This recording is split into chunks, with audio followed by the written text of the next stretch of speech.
It's technology expert Burton Kelso here with another tech tip to help you get the most out of the technology in your life. Today we're talking about how to keep your children safe online this school year.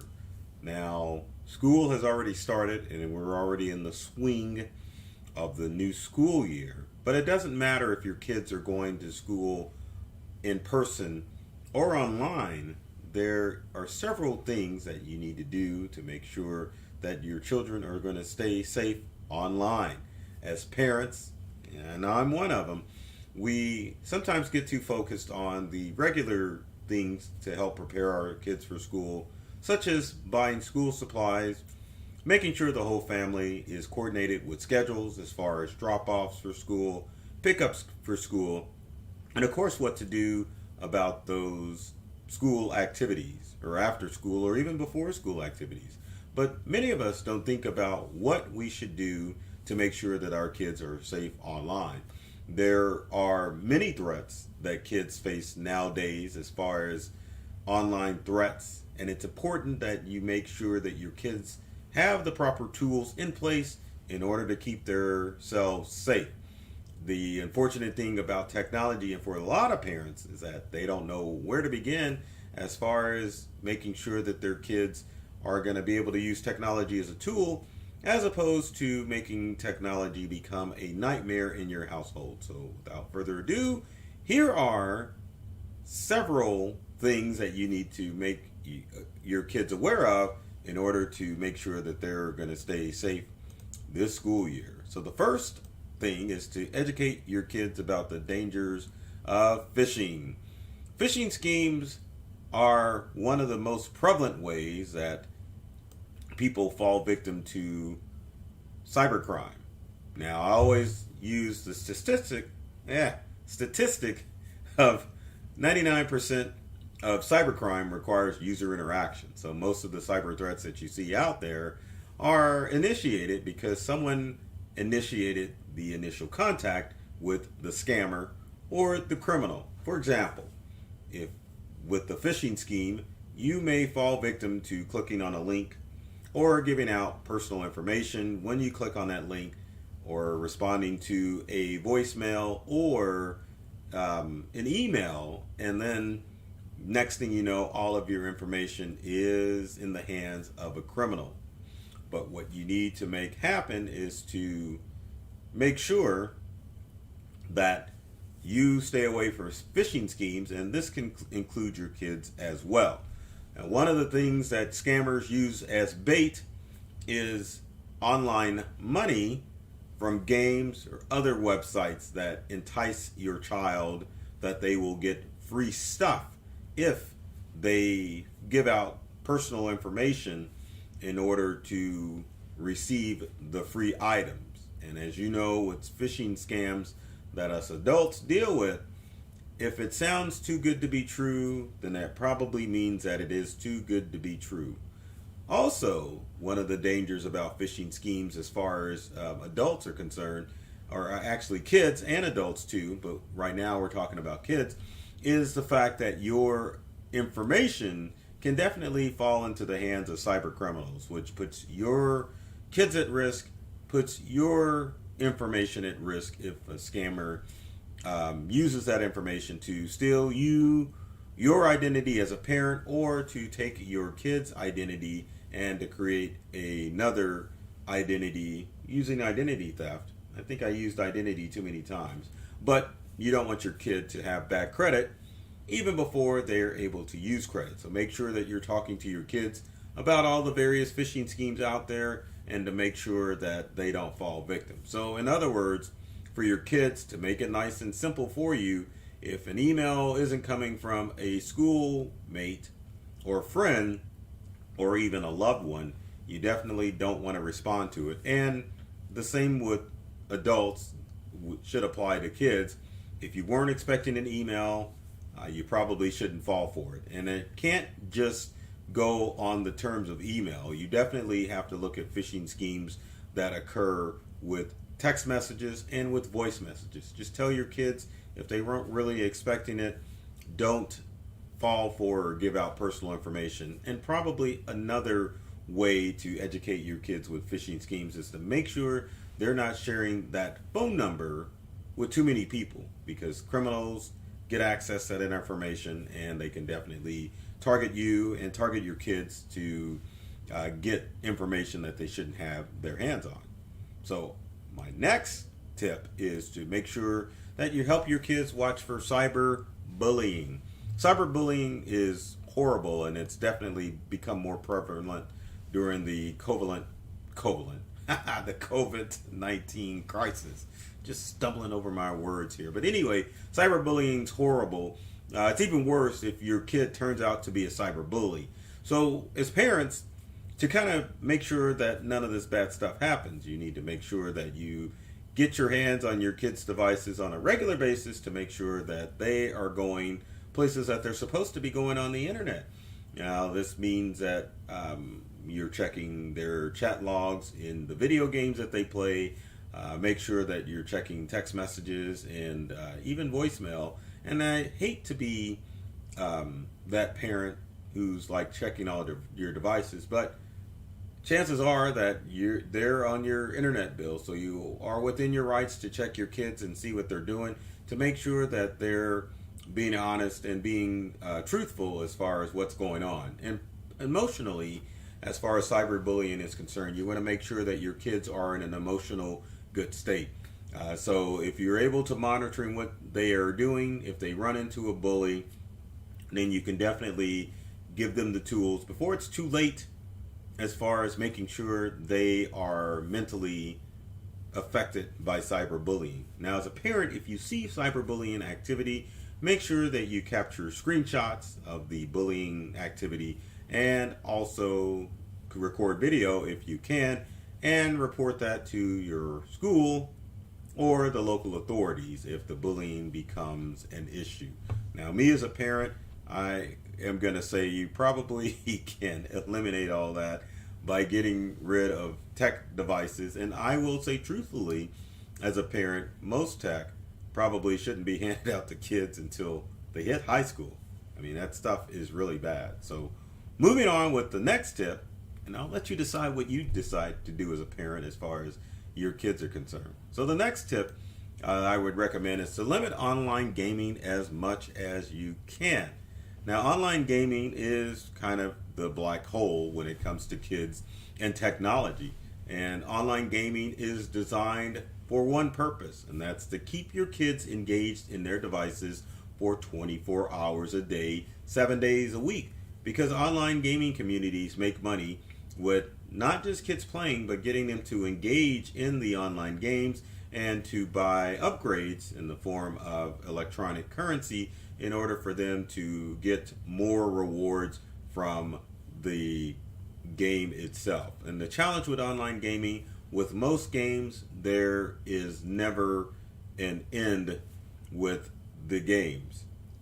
So the best thing to do is, if you can limit it, you probably should limit it during the school year, because it's only going to cause issues with your kid, because they definitely won't want to get off of those devices. And some of those games are so they grab kids in so much, or so involved, then you may even catch your kids playing online games late at night, which can disrupt their sleep, can cause mental stress, and definitely it will cause problems in school. So make sure that you limit online gaming. My recommendation is to eliminate it at least during the school week, to make sure that your kids can engage in schooling as opposed to just being engaged in online games. Now, probably it would be a good idea to throw out the online games you should avoid. Fortnite, maybe a little Minecraft, maybe some Roblox.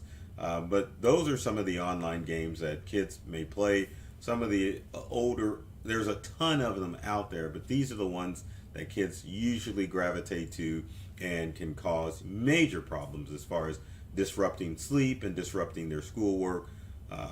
Offline games aren't as invasive, because offline games have a beginning and an end. So a kid may reach a specific level and then they can stop. With online gaming, that level's there, but there's always enticement to get your kid to continue on and on and on. So limit them as much as you can through the school year, or actually, I would eliminate them. So my next tip is to make sure that you're watching for online predators. Online predators are all about grooming your kids through different platforms.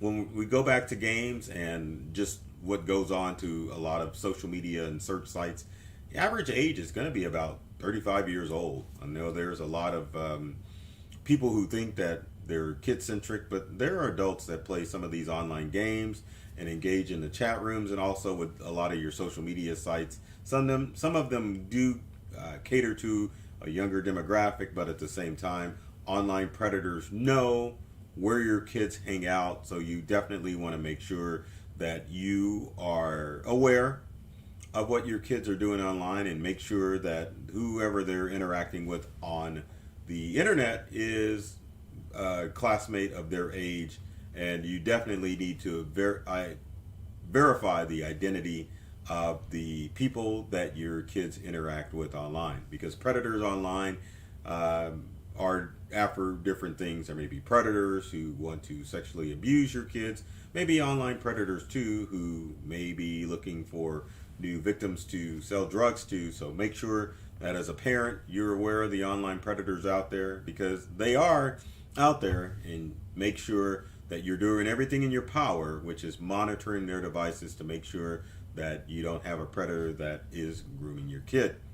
Next tip, which is kind of sad, is have a conversation about sexting. I mean, obviously, as a parent, you at some point are going to have the conversation about the birds and the bees, but with sexting, you definitely don't want your kid to get involved in this horrible behavior, because with a lot of sexting that goes on with youth, as far as sharing nude photos or sharing or them passing them on to their friends, what stays or what shows up on the internet stays on the internet forever.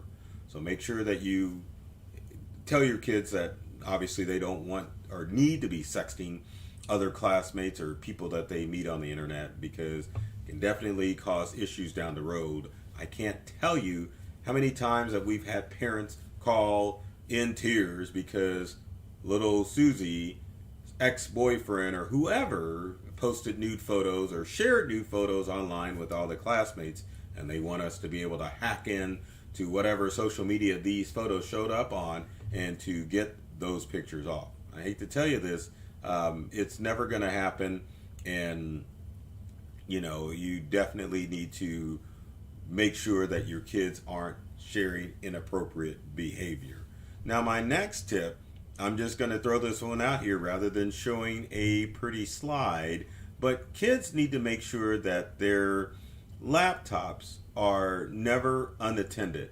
I don't think we need a graphic to show that out, but basically, if your kid has a smartphone or a tablet, you definitely need to make sure that their devices are not left alone, because what's going to happen if your kid, and I'm sure they have one of these, leaves their smartphone behind, someone's going to come and snatch that device and try to use it as their own.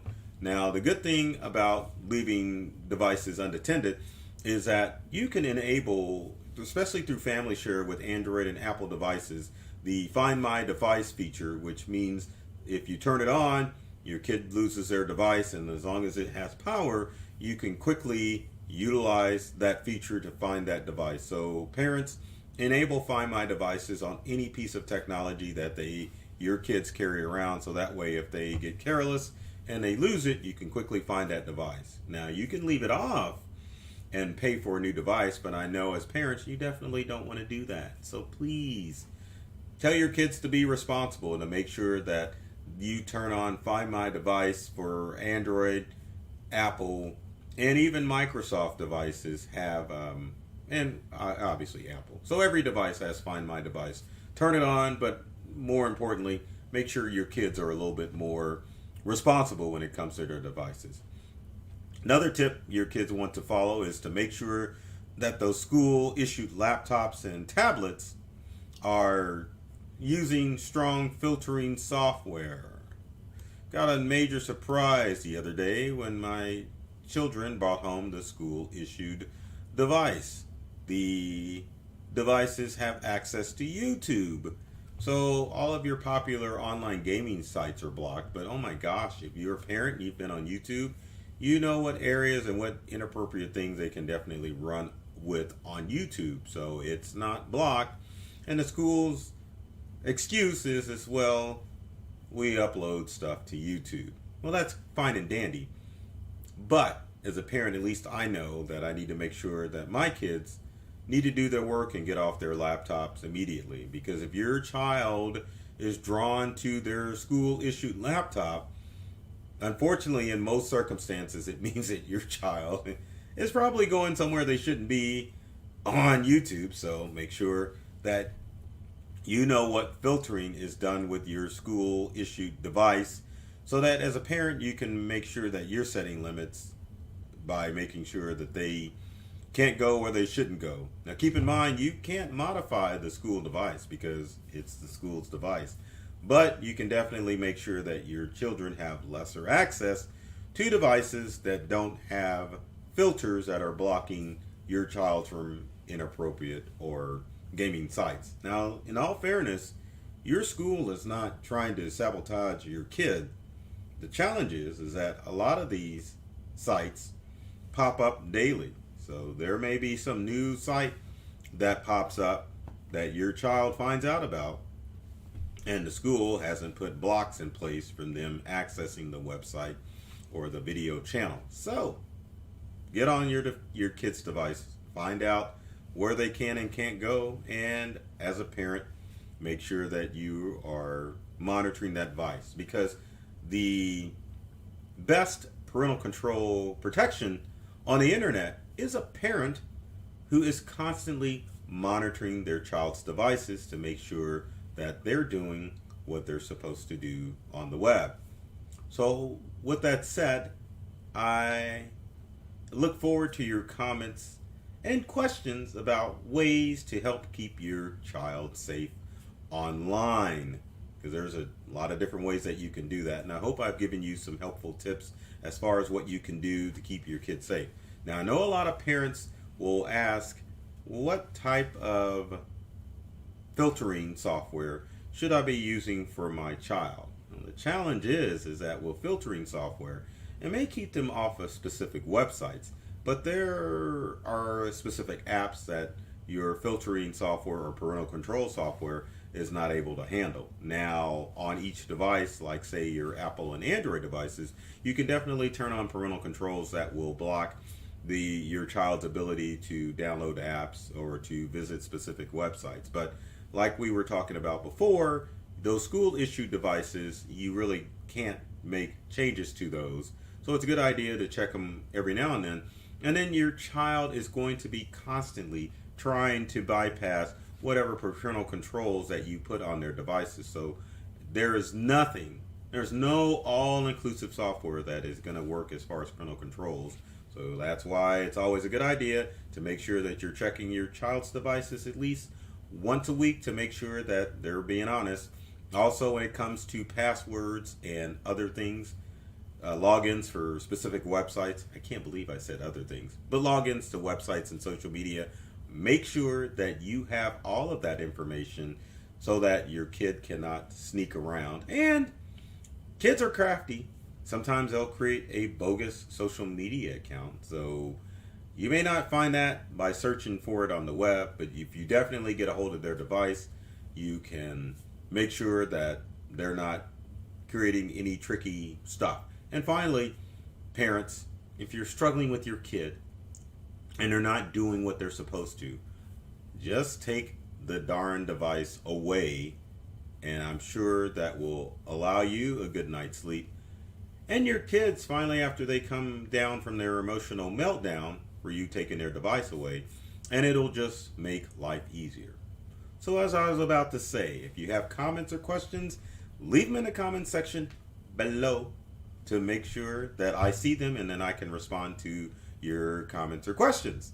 As always, if you liked this video, be sure to like the video and to share with your friends. Be sure to follow the video and to comment so that I can see that you saw the video. And speaking of following, make sure to follow myself, Burton Kelso, the technology expert, or my company Integral, which is on the badge here, to make sure that you can keep up with the latest content that we share on social media platforms. And there's hundreds of tips and tricks that are designed to help you get more from the technology you use at home and at work. So, as I always say, I love technology and I've read all the manuals, and I'm serious about making technology fun and safe and easy to use for everyone. So take care of yourself and do many things to make you smile. And thanks for watching.